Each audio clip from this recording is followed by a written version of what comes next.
Boa tarde.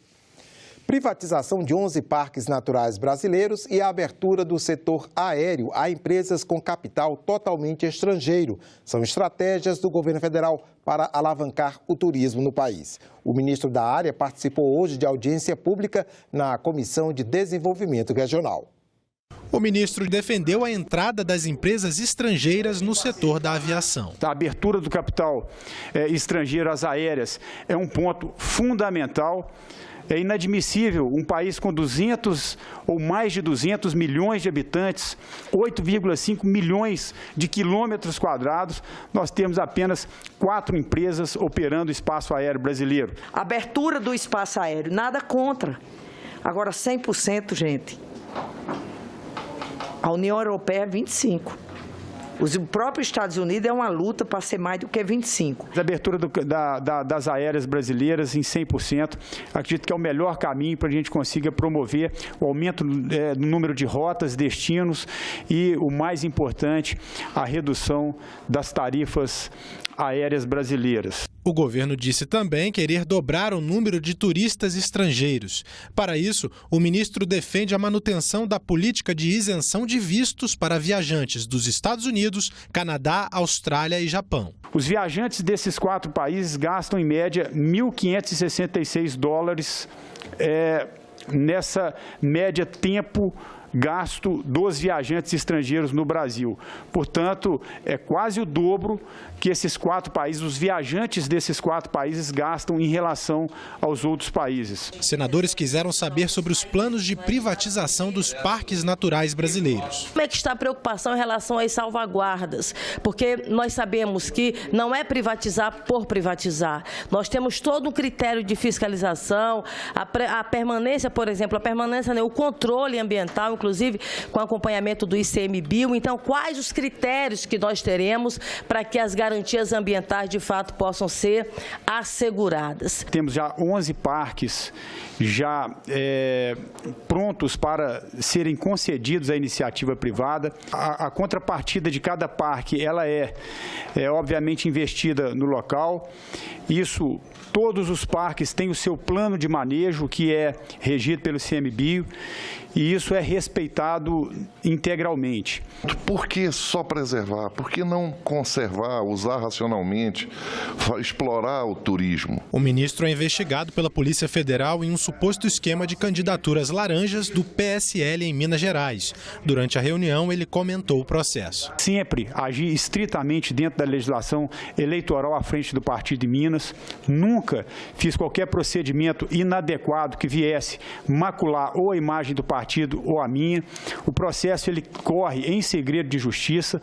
Confio plenamente nas instituições da Polícia Federal e do Ministério Público e sempre tenho dito isso e reafirmo aqui que esse inquérito ele vai ser a melhor oportunidade que eu terei de provar que eu não tenho absolutamente nenhum problema ou nenhum procedimento inadequado à frente do partido em Minas. O governo Bolsonaro completa hoje 100 dias. Normalmente, nesse período, os presidentes mostram seu estilo de governo e apresentam os primeiros resultados. Jair Bolsonaro tomou posse com a responsabilidade de recuperar a economia do país. A editora do programa Agenda Econômica, Antônia Márcia Vale, vai analisar para a gente o que aconteceu nesse período. Tudo bem, Antônia? Seja bem-vinda. Tudo bom, André. Muito obrigada. Bom, André, nesse período, no setor econômico, principalmente no mercado financeiro, as expectativas eram que, ao fim desses 100 dias, o Executivo tivesse projetos bem estruturados, indicando com clareza o rumo do crescimento econômico. No fim de janeiro, o ministro-chefe da Casa Civil, Onyx Lorenzoni, divulgou uma lista de 100 metas a serem alcançadas nestes primeiros 100 dias. Apenas 5 delas diziam respeito diretamente à economia. O programa de revisão de benefícios por incapacidade do INSS para combater fraudes no sistema, a extinção de 21 mil funções comissionadas e gratificações, a restrição a concursos públicos, ações de facilitação do comércio para aumentar a inserção econômica internacional do Brasil e a abertura do cadastro do Cine para as empresas privadas de recrutamento de trabalhadores, com o objetivo de aumentar as chances de emprego. Pois bem, Antônia, qual é o balanço? Bom, André, o balanço é o seguinte: nas 3 primeiras ações de que eu falei, que eram de corte de despesas, elas foram realizadas sim. Segundo dados divulgados pela equipe econômica, juntas elas podem vir a significar uma redução de mais de 20 bilhões de reais por ano nas despesas do governo. A última medida, a abertura do cadastro do Cine, ainda está em fase de elaboração pela equipe, mas a promoção da inserção comercial do Brasil no exterior é que está complicada. Ao mesmo tempo, estamos tendo problemas com chineses, russos e países da Liga Árabe.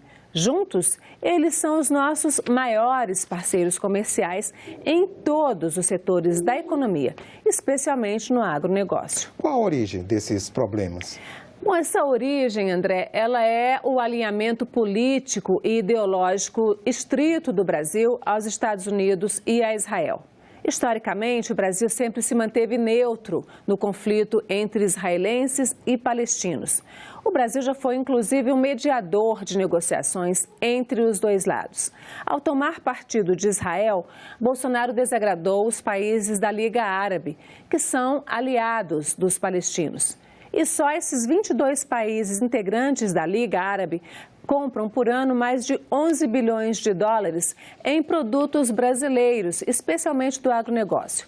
Enquanto se mantinha independente na disputa da geopolítica mundial, o Brasil negociava e ganhava importância junto a todos os jogadores do tabuleiro mundial. Alinhando-se automaticamente aos Estados Unidos, acendeu um sinal amarelo para os russos e chineses, que, obviamente, disputam espaço e influência com os norte-americanos. Internamente, os principais indicadores da economia pioraram. Aqui dentro, os dados do IBGE mostram desemprego em alta, com mais de 13 milhões de trabalhadores sem ter o que fazer. Os números do Banco Central indicam perspectiva de queda no crescimento do Produto Interno Bruto e as incertezas na condução da reforma da Previdência, projeto considerado fundamental para o mercado financeiro, agravam ainda mais a situação. 100 dias depois da posse do novo governo, esse é o quadro da economia brasileira, André. Ok, Antônio, muito obrigado por sua participação. Eu que agradeço. A Comissão de Assuntos Sociais aprovou o projeto de lei que garante medicamentos mais baratos para aposentados e pensionistas. E quem tem também motivos para comemorar são todos aqueles que lutam diariamente pelo tratamento mais rápido do câncer. O país já tem a lei dos 60 dias e deve ganhar agora a lei dos 30 dias. Veja na reportagem.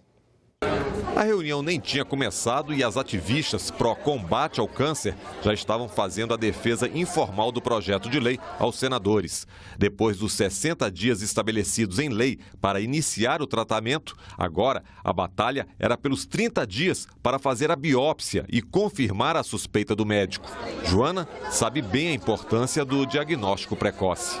Eu tive muito jovem, eu tive aos 30 anos de idade. Na minha família já tem casos de câncer de mama, como a minha mãe e a minha tia, então eu já estava atenta, já conhecia o meu corpo. Então, nos primeiros sintomas, eu procurei o médico, fiz o diagnóstico, iniciei o tratamento rapidamente. O senador Otto Alencar deu um depoimento pessoal, reforçando o avanço que o combate ao câncer pode ter com a aprovação do projeto.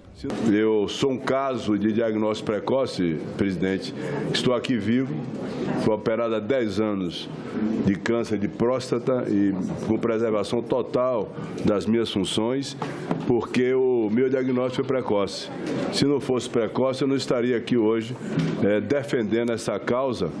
E quem é médico por profissão não tem dúvidas sobre garantir na legislação o prazo de 30 dias para a realização da biópsia. Vai se colocar no lugar de alguém que recebe a notícia de um profissional que está com um tumor maligno no corpo e que vai demorar ainda para poder fazer o estadiamento da doença. E a gente sabe que hoje a maioria das neoplasias diagnosticadas precocemente, 30 dias de uma neoplasia é muita coisa, gente, porque a maioria, o paciente só vai ter algum sintoma quando já tem 5 ou 6 anos daquele tumor ali. No final, o texto foi aprovado por unanimidade. Parabéns a todas as guerreiras da Recomeçar. Joana, parabéns aí por essa luta, vocês merecem. Alguns gestores vão dizer para nós, mas vocês estão nos obrigando. O câncer não pode esperar, nem o diagnóstico e nem o seu tratamento. Quando já houver suspeita da doença, já está com nódulo palpável, já foi no médico e ele acha que é câncer, os exames têm que ser feitos em até 30 dias. Seja uma mamografia, uma ecografia, uma biópsia, tem que fazer em até 30 dias para iniciar prontamente o tratamento. Os senadores da Comissão de Assuntos Sociais também aprovaram remédios mais baratos para aposentados e pensionistas, 50% de desconto sobre o preço de referência. O texto agora, se não houver recurso para análise do plenário, segue direto para a Câmara dos Deputados. Todo o medicamento com prescrição médica, naturalmente, que vai atender a questão da saúde do aposentado e do pensionista, desde que o salário dele, em hipótese nenhuma, ultrapasse o teto do regime geral da Previdência, que está aí em torno de R$ 5.900. A Comissão de Constituição e Justiça aprovou o parecer pelo arquivamento da CPI dos Tribunais Superiores. O parecer será votado pelo plenário. O parecer do relator, senador Rogério Carvalho, foi pelo arquivamento do pedido de CPI para investigar os tribunais superiores. Ele acompanhou a decisão do presidente do Senado, Davi Alcolumbre, que depois de ouvir a consultoria legislativa e a advocacia do Senado, decidiu pelo arquivamento, mas encaminhou recurso à Comissão de Constituição e Justiça. A justificativa tanto das notas técnicas dos órgãos do Senado, quanto do relator, senador Rogério Carvalho, para não acatar o pedido da CPI, foi a de que fatos usados para justificar a investigação estão fora dos limites de fiscalização do Senado. Algumas das situações elencadas são materialmente interditadas à investigação por parte das casas legislativas no âmbito de comissões parlamentares de inquérito, por tratarem de função precípua da atuação finalística do Poder Judiciário. O senador Alessandro Vieira, autor do requerimento para criar a CPI, apresentou voto em separado contra o arquivamento. Aquilo que é genericamente aquilatado como manifestação jurisdicional, pelo parecer da Advocacia da Casa, pelo presidente Davi e agora pelo relator Rogério Carvalho, avança ao nível do absurdo de elencar nessa categoria prestação jurisdicional a denúncia de recebimento de propina. O tema provocou muita polêmica. Compete privativamente ao Senado, apenas a nós, senadores, processar e julgar ministros do Supremo Tribunal Federal, os membros do CNJ e do Conselho Nacional do Ministério Público, e o Procurador-Geral da República e o Advogado-Geral da União nos crimes de responsabilidade. Ou seja, quem pode o mais, pode também o menos. Eu entendo que é extemporânea a realização dessa CPI. A decisão que está sendo tomada aqui não a inviabiliza, mas nós teremos que fazer a discussão de fatos concretos. E lembrando que um fato concreto puxa outro, que uma coisa puxa a outra. E daqui a pouco nós vamos ter uma instituição quase que inteira envolvida nesse processo. Que não se trata aqui de objeto indeterminado, não, está transbordante de objetos determinados.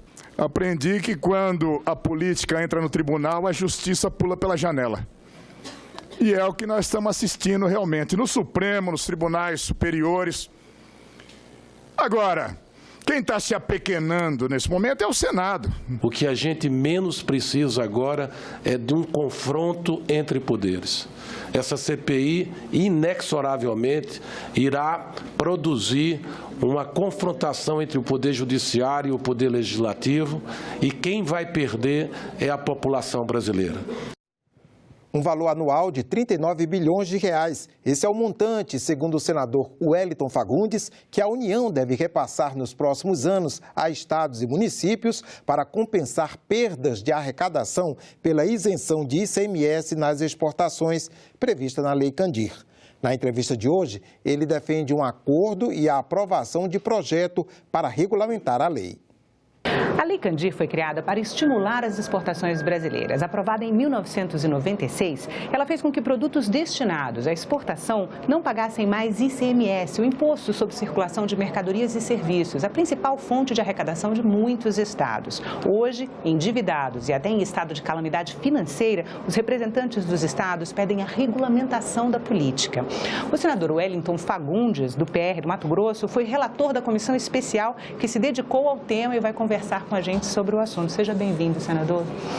Senador, o ministro da Economia, Paulo Guedes, esteve numa audiência pública na Comissão de Assuntos Econômicos e disse que a Lei Candir morreu. A expectativa de ressarcimento pela União do que os estados deixaram de receber ao longo desses anos de vigência da lei, ela seria irreal.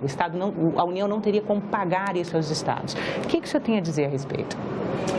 Bom, Renata, isso é uma demonstração que, infelizmente, no Brasil, os governos não cumprem aquilo que está assinado, apalavrado. Por isso eu também sou autor de uma emenda aqui, que é a PEC da segurança jurídica. Não pode um governo de plantão não honrar o que o outro governo deixou. Ou seja, nós temos que criar no Brasil política de Estado e não política de governo. E quando se aprovou a Lei Candir, era uma política de Estado, ou seja, não cabe ao país exportar imposto.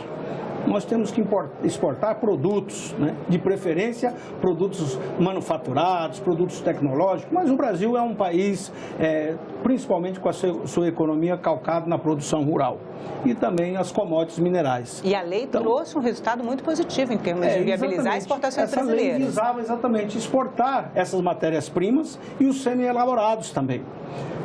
Naquele momento, e ainda hoje, é importante o Brasil fazer essa exportação, principalmente porque a balança comercial brasileira está calcada positivamente, principalmente na produção rural e também nos minérios que são exportados através de uma exploração ainda pouco industrializada. Mas é o que temos. Então, a Lei Candir previa exatamente estimular essa exportação, não exportando imposto, desonerando imposto. E como você falou, a principal fonte de arrecadação dos estados e dos municípios é o ICMS. E para muitos estados, principalmente produtores de matéria-prima e dos semi-elaborados, é exatamente esse imposto é fundamental. Quando a Lei Candir foi criada, era exatamente para promover o desenvolvimento. Agora, existem situações hoje que os estados dependem praticamente desses impostos. Por exemplo, o Mato Grosso. O Mato Grosso é hoje o maior exportador das commodities agrícolas. Então, quando esse produto vai totalmente isento de imposto e a União não ressarce o estado, então o estado fica incapacitado de fazer a infraestrutura, de poder promover uma melhor qualidade de vida da população, atender à saúde, à educação, estou dizendo o Mato Grosso, mas estados também, como Rio Grande do Sul, que é um estado já muito industrializado, mas esses produtos industrializados das commodities agropecuárias, ele não tem estímulo. Por quê? Porque o industrializado tem que pagar o imposto. Então, mesmo assim, um estado como o Rio Grande do Sul sofre, porque ele exporta a maioria da sua produção in natura, ou seja, produto primário. Assim como Minas Gerais tem uma grande exportação de minérios, o Pará também tem uma grande exportação de minérios. São os 4 maiores créditos com o governo, né, em relação à possibilidade de ressarcimento do que não foi arrecadado a partir da Lei Candir, né? Pará, Minas Gerais, Mato Grosso e Rio Grande do Sul. Sendo que Minas já é um estado industrializado. Então, para Minas hoje, não tem muita diferença se acabar com a Lei Candir. Mas estados em desenvolvimento, como são os estados agropecuários, principalmente do centro-oeste brasileiro, a Lei Candir é fundamental. Porque se for taxar esses produtos, dificilmente nós teremos competitividade mundial. Mas, senador, Senador, está em jogo acabar com a desoneração dos produtos para exportação? Acabar com a Lei Candir? Pois é, hoje já tem essa tese, porque muitos estados seria talvez melhor acabar a Lei Candir. Mas para a União, não. E para esses estados ainda em desenvolvimento, acabar com a Lei Candir seria, assim, praticamente quebrar a produção agropecuária. Então, por isso que foi criado, quando foi feita a lei, já previu-se o Fundo de Compensação das Exportações, que é o FEX, e que caberia ao Congresso Nacional regulamentar isso. Infelizmente, até hoje isso não aconteceu. E o ressarcimento sempre ficou muito aquém do esperado pelos estados? Exatamente, pela falta de regulamentação, o que ficou? A Lei Candir prevê que, a União tem que pagar 1 bilhão e 900 milhões por ano para os estados. E mais 1 bilhão e 900 milhões do Fundo de Compensação das Exportações. E esse valor ficou fixo. Então, os estados que aumentaram a sua exportação não são compensados justamente. Isso gerou uma dívida para a maioria dos estados brasileiros, e aí foram 3 estados que entrou com a DIN no Supremo Tribunal Federal. Uma ação direta de inconstitucionalidade. Por quê? Porque os estados não vinham recebendo nem da Lei Candir e nem o Fundo de Compensação. Isso gera um passivo de mais de 500 bilhões que os estados, e aí quando eu digo os estados e os municípios também, porque desse recurso 75% é para os estados, 25% para os municípios. Então é fundamental, além do que a gente já fez os cálculos, e os nossos cálculos, o passado é quase 500 bilhões. E daqui para frente seria 39 bilhões. Esse é o fruto do nosso relacionamento, do nosso relatório. Já foi aprovado, inclusive na comissão especial na Câmara e na comissão especial aqui do Congresso Nacional. A nossa comissão é mais ágil, porque o nosso relatório, já sendo aprovado, está agora no plenário da Câmara dos Deputados. Sendo aprovado no plenário da Câmara, ele vem aqui para o Senado e já é terminativo. E na prática, o que isso quer dizer? O senhor está falando de um projeto que determina que o governo tem um passivo, tem que reconhecer esse passivo aí de 500 bilhões com os estados brasileiros de não ressarcimento dos prejuízos dos estados em função da Lei Candir. Na prática, representa o quê? Nos últimos anos, o governo federal criou os programas e ficou a responsabilidade, principalmente para os municípios, aplicar esses programas. Programa de saúde, educação, todos eles, o município está lá mais próximo. As pessoas vivem na onde? Nos municípios. E aí os prefeitos, os vereadores, são cobrados diuturnamente. E a União não paga. Então, é a lei do calote. A União deve e não quer reconhecer nem o passado, e os estados, principalmente, devem também para a União. Estão aí hoje, a maioria dos estados brasileiros, numa situação de muita dificuldade econômica. A começar, principalmente, pelo Rio Grande do Sul, Rio de Janeiro, né? Minas Gerais, o estado como Minas Gerais passando uma dificuldade tão grande. Se fosse feito esse encontro de contas, e o nosso relatório prevê exatamente um encontro de contas, onde as dívidas poderiam ser abatidas do crédito, porque a União é uma grande agiota, a União cobra juros extorsivos também dos devedores, estados e municípios. Então, e a União não reconhecendo, fica essa situação hoje de dificuldade de atendimento ao cidadão, porque os estados estão nessa situação pré-falimentar. Aliás, porque quando fala lá, o estado está falimentar, o estado não fale, né? O estado dizem o seguinte: enverga, mas não quebra. Mas quando ele está em baixa, quem sofre é a população, que não tem um atendimento condigno, porque a população paga o imposto e não vê o serviço prestado. Então, por isso que nós temos que regulamentar. Mas, senador, os estados recebiam esses impostos antes da Lei Candir e pararam de receber. Existe uma relação, no seu relatório, quando o senhor fez a pesquisa, existe uma relação entre o atual endividamento desses estados e o deixar de receber a arrecadação dos ICMS? Olha, a Lei Candir é uma lei muito boa. Então, essa pergunta que você faz, os estados recebiam? Não, os estados praticamente não exportavam. Então, foi exatamente com a Lei Candir que criou-se o estímulo para exportar mais. E aí, estados que são produtores, exportadores de commodities minerais, como é o caso do Pará e Minas Gerais teve sim um grande avanço. Estados de produção agrícola avançou muito porque permitiu o desenvolvimento. Só que esse ressarcimento que não foi feito ao longo do período foi fazendo com que os estados fossem ficando endividados, principalmente estados, mas os municípios sobrecarregados, porque os programas foram criados e o município hoje está sufocado. Por exemplo, existe município que gasta hoje 35%, 37% na área da saúde, mais de 30% na educação e a população não é atendida. Por quê? Porque a ponta, quem está lá próximo, ele não tem um recurso para aquilo. Ou seja, como a União não cumpre o que deve, os estados vão ficando sobrecarregados e os municípios muito mais ainda. Mas então, apesar da fala do ministro de que o governo não tem condições de pagar, se o governo for pagar essa dívida, o governo quebra, o senhor ainda tem esperança de que é possível algum acordo em relação à possibilidade de ressarcimento dos recursos da Lei Candir? Precisa. Tem que acontecer. A União tem que reconhecer aquilo que deve. A forma de pagar tem que ser negociada. Então, o nosso relatório, ele prevê, inclusive, o pagamento do passivo de forma gradual, né? E reconhecer daqui... Tivemos que interromper essa entrevista porque está começando a sessão do plenário desta quarta-feira, que você passa a acompanhar a partir de agora.